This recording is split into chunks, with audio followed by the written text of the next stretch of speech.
Assalamualaikum warahmatullahi ta'ala wabarakatuh.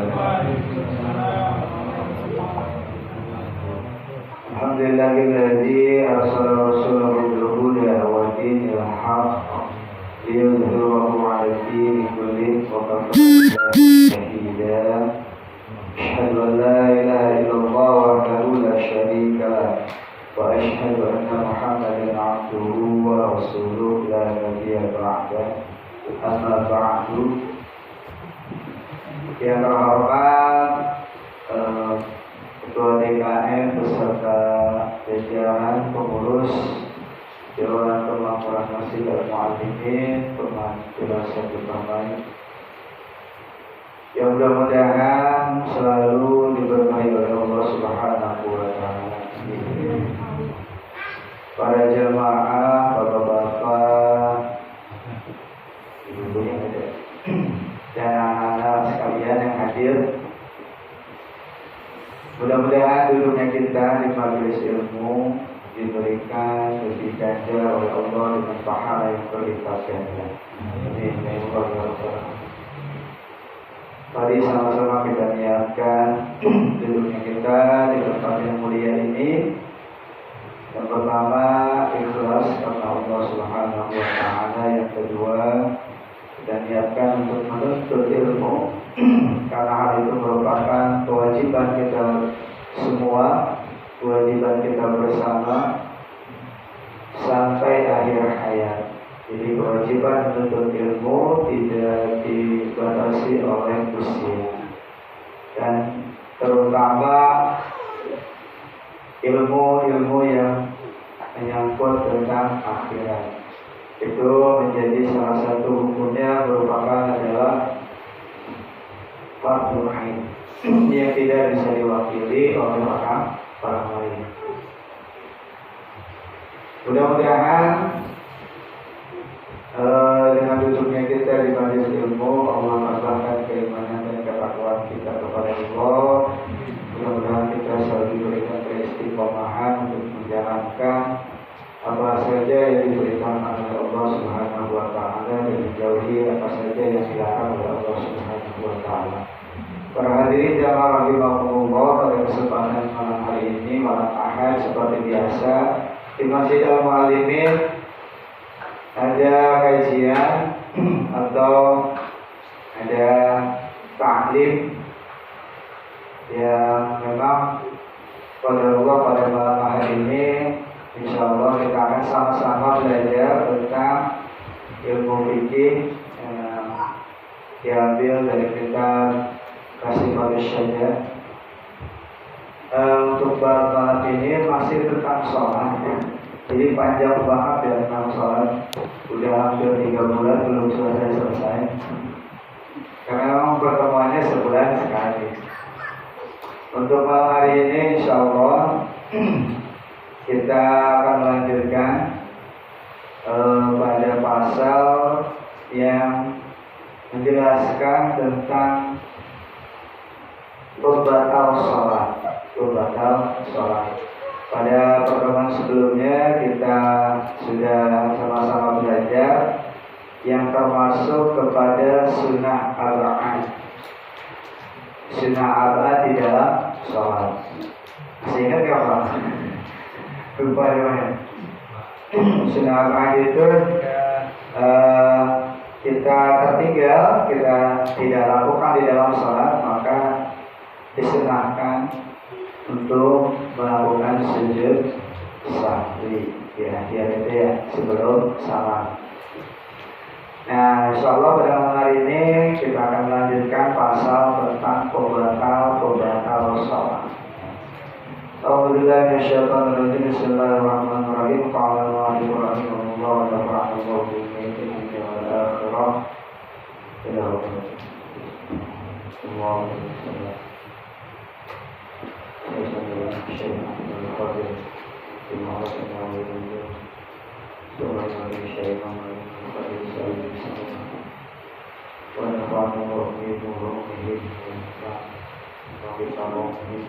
Syurillah Al-Fatihah. أعوذ بالله من الشيطان الرجيم بسم الله الرحمن الرحيم الحمد لله رب العالمين الرحمن الرحيم مالك يوم الدين إياك نعبد وإياك نستعين اهدنا الصراط المستقيم صراط الذين أنعمت عليهم غير المغضوب عليهم ولا الضالين آمين. Bismillahirrahmanirrahim. Faslun, ini satu pasal tabtul sholata, perkara-perkara yang akan atau bisa membatalkan sholat di arba asyarata, itu ayat 14. Jadi menurut pengarang kitab ini kasih foto saja Imam An-Nawawi mensyarahkan ada 14 yang menyebabkan orang ketika sholat itu sholatnya menjadi batal. Jadi batal. Ada 14 banyak ini kayaknya. Mudah-mudahan waktunya cukup. Kalau nggak cukup kita potong setengah.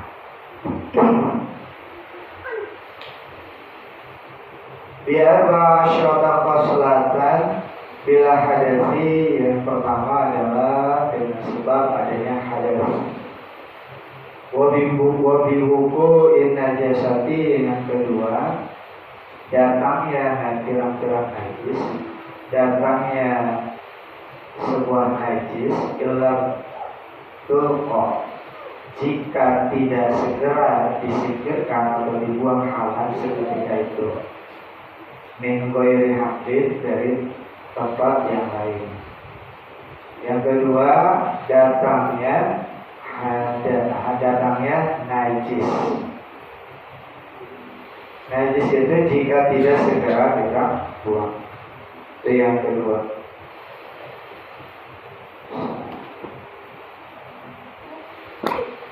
Wasalasiha, dan ada pun yang ketiga, infisyaqul aurati, tersingkapnya aurat atau terbukanya aurat.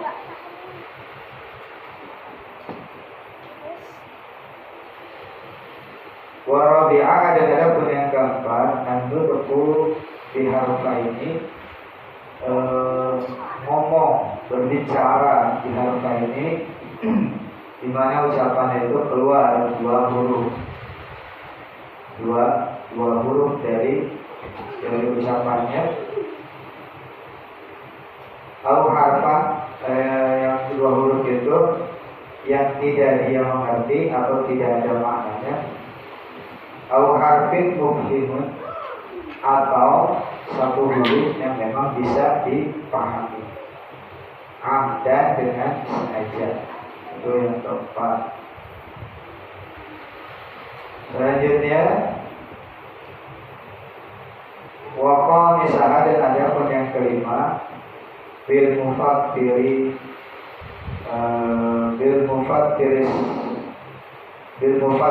amdan. Yang kelima adalah sebab-sebab yang dapat membatalkan puasa di dalam sholat, di dalam puasa, maka di dalam sholat pun berlaku. Itu membatalkan kepada sholat amdan, dengan sengaja. Kecuali atau wal akala kasiri, dan makan dalam jumlah yang banyak, nasiya, dalam keadaan lupa. Itu yang kelima. Jadi hal-hal yang membatalkan puasa ketika di dalam sholat, juga membatalkan di dalam puasa. Hal-hal yang membatalkan puasa di dalam sholat pun akan membatalkan kepada sholat. Maka 5 dulu, mudah-mudahan. Ghosali menjelaskan pasal ini adalah tentang fi mufsadati sholati. Pasal ini menjelaskan tentang penyebab atau salah satu yang dapat merusak kepada sholat. Salah satu yang merusak kepada sholat yaitu dapat membatalkan kepada sholat. Jadi membatalkan sholat itu bagian dari perusak di dalam sholat. Pengarang kitab menjelaskan, membedakan yang merusak dalam sholat dan yang membatalkan dalam sholat ini lain hal atau berbeda. Dijelaskan bahwa kalau yang dinamakan dengan sholatnya rusak, itu sholatnya sudah selesai, sudah sah. Lalu rusak sholatnya disebabkan oleh satu hal, sehingga apa yang dia sudah lakukan sholatnya rusak. Mungkin lebih jauhnya, yang sholatnya tidak berpahala, sah, tapi tidak berpahala. Contohnya apa? Sholat dikarenakan ria, karena pengen dilihat orang lain. Sah sholatnya sah secara ilmu fikih, rukun-rukunnya terpenuhi semua sah, tapi rusak sholatnya dan sholat. Tapi yang disebut dengan membatalkan sholat adalah di dalam sholat. Maka ketika hal yang membatalkan sholat ada datang ketika dia sholat, maka harus berhenti sholatnya. Kalau dia tawadhu, maka dia harus wudu lagi. Dia harus wudu, baru dia sholat balik lagi ke Allah. Jadi membatalkan sholat berbeda dengan yang merusak sholat. Yang akan dibahas adalah hal yang membatalkan kepada sholat, beda dengan hal yang merusak sholat. Jalurnya agak beda. Nanti pembahasannya kalau yang merusak sholat biasanya lebih kepada bukan kepada fikih ya, jawabannya. Yang pertama yang dapat membatalkan seseorang sholat, pengarang kita menjelaskan ada 14 atau bahkan lebih di kitab-kitab lain. Yang pertama adalah bil hadasi. Yang pertama adanya hadas, walau bila qasdin au akraha alaihi. Jadi dia berhadas ketika sedang sholat, dia berhadas, baik hadas kecil maupun hadas besar, dan dia harus keluar dari sholat, wudu lagi, baru sholat kembali, dimulai dari awal. Contohnya apa? Misalkan lagi sholat keluar angin, gitu ya. Nah, ada seperti dia berhadas kecil, karena wudu menghilangkan hadas kecil. Kalau hadas besar bisa dihilangkan dengan mandi janabah. Di junub, hadus itu mandi ya. Gitu. Biasanya istilahnya hadus, mandi janabah atau mandi junub. Itu untuk menghilangkan hadas besar. Tapi ketika hadas kecil, makanya niat wudu sering diajarkan ke anak-anak. Nawaitul wudu'a liraf'il hadasil asghari. Jadi niat wudu itu ada tauhid niat ya. Jadi untuk menguatkan niat. Jadi kalau pengucapan itu bukan niat lafzul itu. Justru kalau niat itu di dalam hati. Dilafazkan untuk tauhid, menguatkan niat. Maka sering diajarkan, saya niat wudu untuk menghilangkan hadas kecil. Seperti itu. Nah, ketika hadas dia berhadas, maka maka dia batal sholatnya. Terus balik lagi. Orang mah nggak tahu batal. Nggak sah, dilanjutin dia nggak sah gitu. Kalau ketutnya nggak bunyi gitu, dia doang yang tahu gitu. Tetap aja lah. Dia lanjutin tuh orang nggak ada yang tahu. Orang dianggapnya tetap aja dan sholat gitu kan. Kayak gitu. Nah itu yang pertama. Jadi dapat menyebabkan batal orang itu ketika dia berhadas.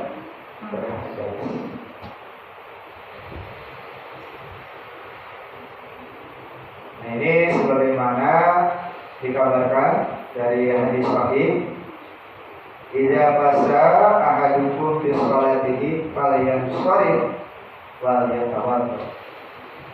Nabi Muhammad sallallahu alaihi wasallam bersabda, jika di antara kalian ada yang keluar angin atau maaf kentut gitu ya, ketika di dalam fi sholatihi, ketika di dalam salat, falyansharif wal yatawaddo, maka dia harus kembali wal yatawaddo, dia wudu kembali sholat lagi.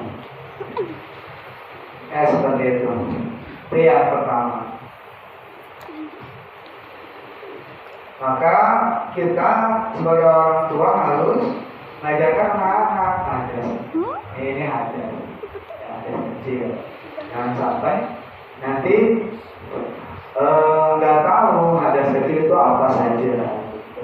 Jadi harus diajarkan. Cukupnya udah duluan ya, baru kita paham. Wasaniyaha, dan adapun yang kedua yang dapat menyebabkan seorang batal di dalam sholatnya biwukuin najasati, yaitu datangnya najis allati la yukfa, di mana najis itu la yukfa, tidak dimaafkan. Jadi ada najis yang bisa dimaafkan, ada najis yang tidak dimaafkan. Nah di sini pengarang kita menjelaskan allati la yukfa anha wa sawa'un wa qa'as ala sawbihi. Jadi najisnya yang tidak dimaafkan nanti sama aja datangnya kemana, bisa ke tubuh, ke pakaiannya gitu ya. Jadakola jalika kalzahiratuhuna fi khilafi ghusl janabah. Nah jadi yang dibawa ketika dia sholat nempel. Jadi kalau dari bahasanya diwuku itu datang. Contohnya ada cicak lagi lewat gitu ya, terus dia buang kotoran. Ya, kemana ya? Dan ke seluruh badannya kita bawa untuk sholat. Misalkan faktor bil amama, sorban, pakai sorban. Nah itu kadang-kadang yang harus hati-hati yang kayak gitu. Makanya ini harus, biasanya itu kotoran hadis itu datang gitu. Ya. Nah jika datang maka dilanjutkan ilham berkohalan. Jadi jika tidak segera dibuang dan dicak sini ya. Tapi kalau langsung dibuang, insya Allah ya. Lalu segimana sih waktunya gitu? Waktunya sampai dia ada di anggota tubuh kita, baik di kulit maupun di pakaian ketika najis itu datang.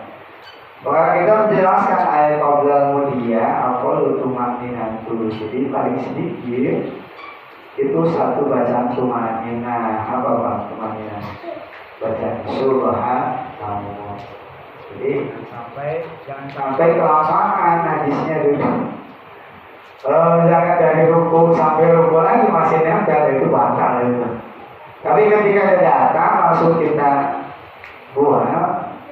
Kan masih itu kalau masuk subhanallah, kan masih lebih ya kan? Tapi saya kira kita itu, makanya kalau di mazhab Imam Syafi'i itu super hukum Islam yang kelima itu namanya zon. Ada namanya zon, itu termasuk pada super hukum Islam yang kelima setelah dari Al-Quran, hadis, ijma. Nanti ada yang terakhir itu zon. Ada perkiraan, jadi kita tuh bisa punya perkiraan. Kira-kira ini baru datangnya kapan nih, kan gitu ya. Baca subhanallah itu selama apa sih gitu. Jika zat kita itu memperkirakan ini lebih lama dari bacaan subhanallah, maka batal itu. Contoh penggunaan zat juga kan kalau kita istinja, itu di bab istinja biasanya maksudnya. Masa iya sih, mohon maaf ya, lubang bagian belakang untuk memastikan dia bersih itu kan harus dicium baunya, betul kan? Cara mencucikan itu kan, baunya hilang, warnanya gak berubah. Coba kalau kita habis istinja buang air besar, pernah nggak kita lihat? Enggak, pakai apa itu Mas? Pakai zat. Perkiraan udah bersih. Tapi kalau melihat hukum seharusnya dilihat warnanya berubah enggak? Banyak kayak gitu. Dicium baunya masih ada enggak? Masih kayak gitu. Tapi kan nggak mungkin, ya kan? Masa nyuruh orang gitu. Gitu. Maka di situ berlaku zat. Maka di Madzhab Syafi'i ada hukum zat yang kelima, zat namanya. Apalagi di tempat-tempat darurat. Ketika kita buang air kecil, tidak ada air, pakai batu, itu pakai zat. Perkiraan udah bersih belum? Kayak gitu. Lengkaplah sebenarnya, insya Allah. Nah di sini ada najis datang, nempel, maka kita harus segera membuang. Insya Allah tidak batal. Ya. Ya. Jadi ini ini hamil. Jadi jangan sampai dibawa. Jangan sampai dibawa. Bahkan ketika ada najis pun tapi tertutup. Misalnya kita sholat nih. Ya. Kita sholat ada batu. Karena di tempat mana gitu ada batu. Di bawah batu itu ada najis. Ada najisnya. Di pengarang kitabnya menjelaskan, jika najisnya ada di bawah batu, kita tidak mengenainya, maka tidak batal. Tapi kalau kita kena batunya, najisnya ada dan dibawa di dalam sholat, maka batal. Nah, maksudnya gitu, jangan sampai najisnya itu terbawa ke dalam sholat. Jadi harus segera disingkirkan. Tapi najisnya najis yang dimaafkan, bukan najis-najis yang berat. Contohnya apa najis yang berat? Yang udah pasti itu bangkai, darah yang ngalir.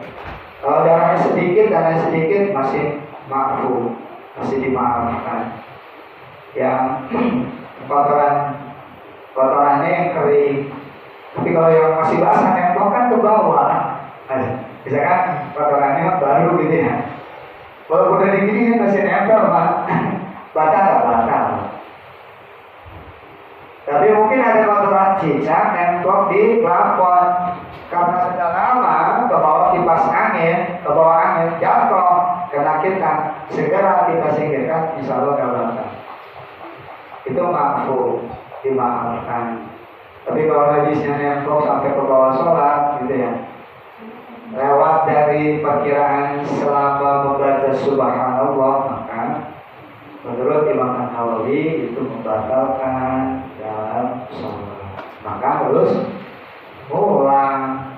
Karena ada najis, harus wudu lagi. Itu yang kedua. Ya. Selanjutnya yang ketiga wasal isuha, dan ada pun yang ketiga yang dapat menyebabkan seorang batal dari sholatnya, yaitu al-isyaqul aurati, terbuka auratnya, terbuka auratnya. Kita harus tahu nih aurat kita, auratnya dalam sholat maupun di luar sholat. Ya. Seyogianya auratnya di dalam sholat itu dipraktekkan di luar dalam kehidupan kita sehari. Ya. Pengarang kita menjelaskan ayatul au ba'diha, baik keseluruhannya tuh al-insya'nya itu, terbukanya itu, au ba'duha atau setengahnya, kebuka auratnya. Memang yajib usatatuha, dari apa-apa yang diwajibkan untuk dia menutupnya, ya jadi sholat. Jadi ketika di dalam sholat, kalau kita mulanya dari mana Pak? Kalau sholat dari pusar sampai ketutup lututnya Pak ya. Jadi jangan sampai kelihatan lututnya. Maksudnya sampai tutup, lututnya harus tertutup. Jadi harus sampai bagian batok bawahnya tuh. Jadi di atas betis. Masih sah sholatnya. Kalau emang darurat, ya baju nggak ada, apa nggak ada, tutup aja pakai sarung segini sah, tapi nggak sopan. Nggak sopan ya Pak. Ya kita jangan ketemu Allah Subhanahu Wa Taala, pemilik langit dan bumi Pak. Kita mau ketemu RT aja Pak, ya kan? Diundang Pak hajatan. Berani nggak Pak datang pakai sarung doang segitu? Itu kita diundang manusia. Tapi Allah Maha Adil. Kalau lagi darurat mah ya kita baju ada di badan sholat. Ada sopan itu kalau ada baju yang lain yang lebih layak. Nah ini jadi salah satu anjuran juga ketika sholat kita harus dalam Al-Quran bahasanya zinatahu gitu ya. Jadi harus berhias Pak kalau datang ke masjid itu. Pakaiannya rapi, peci, sarung, kewangian itu ada. Zinatahu inda kulli masjidin. Itu ada masuk ke dalam rumah Allah. Jangan sampai pakaiannya bagus tergantung doang, datang ke masjid pakai kaos oblong, pakai celana merecet, sujud ternyata bokongnya kayak gitu tuh. Udah pakai sopan, auratnya kebuka batal itu sholatnya mah kayak gitu. Karena dilakukan mutawaliyah itu berturut-turut. Nah kita setiap sujudnya kebuka. Berapa kali sujud? Kalau sholat maghrib 3 rakaat aja berarti dia 6 kali sujud. Terbuka auratnya. Nah, seperti itu. Maka kalau orang tua dulu tuh wah keren kalau mau masjid itu, kayak jangan gitu ya. Jangan kalah sama kayak pemandangan. Kalau di kita mah kadang-kadang malu nih, datang masjid pakai jas gitu. Mau mana ini? Kayak bajunya rapi gitu, klimis. Mana masih malu?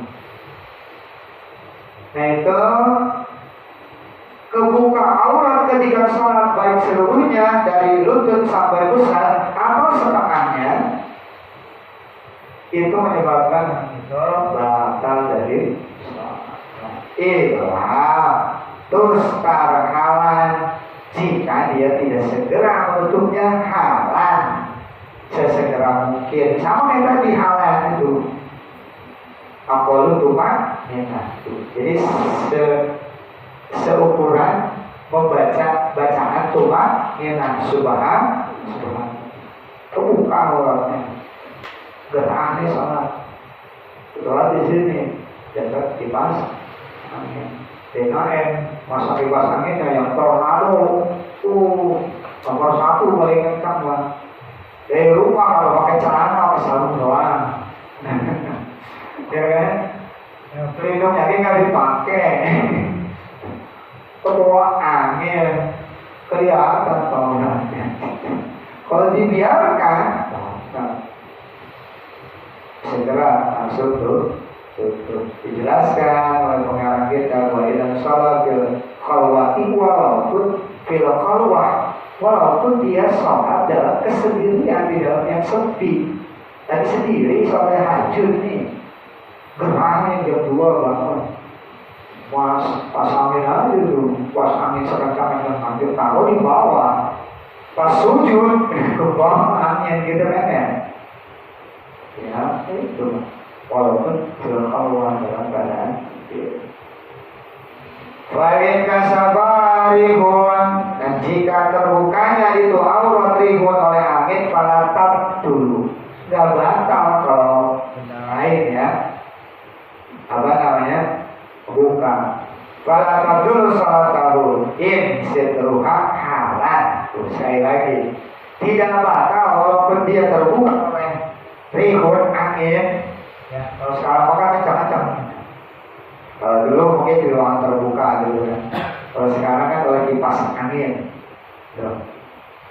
Syaratnya nggak batal kata Imam Nawawi itu in setruha halan, segera tutup. Segera tutup. Nah kalau perempuan kan kalau di mazhab Syafi'i itu seluruhnya aurat kecuali muka dan gampang. Itu lebih lagi, lebih hati-hati lagi. Apalagi ini yang banyak sekali terjadi kesalahan itu ketika safar, perjalanan. Bapak-bapak punya istri, perhatikan. Kalau sholat di perjalanan itu kadang-kadang karena saking intinya mungkin ya saking senangnya, apalagi lagi jalan-jalan, healing, itu kadang-kadang terabaikan. Apalagi gak bawa mukena dari rumah. Kadang ada yang gak bawa kaos kaki, ya kan? Atau kadang-kadang dia gak bawa, hanya pakai kerudung doang. Bayangkan ketika dia angkat tangan, terbuka Pak Allah. Dan itu batal. Dan jika dia tahu, dia berdosa. Seperti itu. Nah, itu yang paling banyak kesalahan. Kalau di ayo banyak dibahas adalah ketika safar. Kalau di rumah insya Allah sudah persiapannya lengkap. Nah itu. Selanjutnya tentang dibukanya aurat ya. Jadi walaupun karangannya segera tutup, bacaannya tadi waktunya. Apalagi rumah yang ngatur. Apa lagi nih? Oh, ini bagaimana nih kalau kebukanya terus menerus? Kebuka dulu, kan namanya udah masang kipas angin ya. Kan gak ada yang bedain, bener gak Mak? Gak ada yang bedain kan kalau lagi salah sendiri.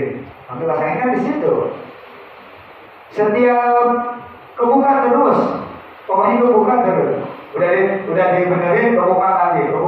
Nah, kalau kejadian seperti itu atau bahasa pengarang kita adalah mutawaliyatu baqalat, maka sholatnya batal ternyata. Kalau terus menerus kebuka, buka tutup gini ya. Jadi itu batal Pak. Ya, kalau sesekali ya. Tuh. Kayaknya ini ada hubungannya juga dengan yang lain, karena pergerakannya juga banyak gerakannya gitu ya. Itu tentang yang ketiga.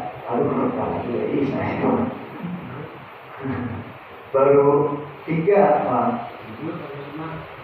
Yang kelima ya. Baru yang ada pun yang keempat anutku biharfa ini. Yang keempat dia ngomong Pak. 2 huruf, atau harfa atau 1 huruf ada dengan sengaja. Jadi dia ngomong 2 huruf, pengarang kita menjelaskan dia ngomongnya itu mutawaliyaini wa illam yang hama atau wa illam yang huma. Ketika dia ngomong 2 huruf itu, yang dia ucapkan itu lam yang huma, dia tidak paham atau tidak ada artinya, maka itu batal walaupun tidak ada artinya. Dicontohkan oleh Imam Nawawi, ka'an. An itu dalam bahasa Arab tidak ada artinya. Apa an? Pakai ain. Kalau pakai hamzah ada. An seketika. Tapi kalau pakai an, kalau disambungin baru ada, karena dia huruf sambung. Anil masjid, dari masjid. Seperti itu. Nah, ketika dia mengucapkan walaupun dia nggak ngerti, kan tidak ada maknanya, nggak paham. Tapi diucapkan dan dengan sengaja batal sholatnya. Apalagi yang ada maknanya, contoh artinya berdiri. Jadi makmum ngomong itu imam sujud baik. Udah lama kali, udah sabar bangunnya. Dia berdiri dua, gini. Itu berdiri itu batal. Gitu. Harfa atau 1 huruf, walaupun cuma 1 huruf, tapi bisa dipahami. Contohnya Imam Nawawi memberikan kaki, ki dalam bahasa Arab ada maknanya, itu diisbatkan. Kalau kata kita mungkin i'adah, jadi kebiasaan. Gitu. Contohnya mungkin kayak bro gitu doang gitu. Nah kayak gitu. Nah kaki dalam bahasa Arab Ki-nya itu mempunyai makna, maka itu batal. Dan itu kalau diucapkan dengan sengaja. 2 huruf gak paham, batal. 1 huruf paham, batal. Jadi jangan sampai berbicara di dalam sholat. Apalagi ngomong banyak. Pak bangun atuh, ini batal. Udah. Apalagi anak-anak ngobrol. Apalagi ngobrol batal sholat, harus sholat lagi. Ulang dari itu yang keempat. Kalau misalnya ada pun yang kelima yang membatalkan sholat adalah bil muftir. Jadi hal-hal yang membatalkan kepada puasa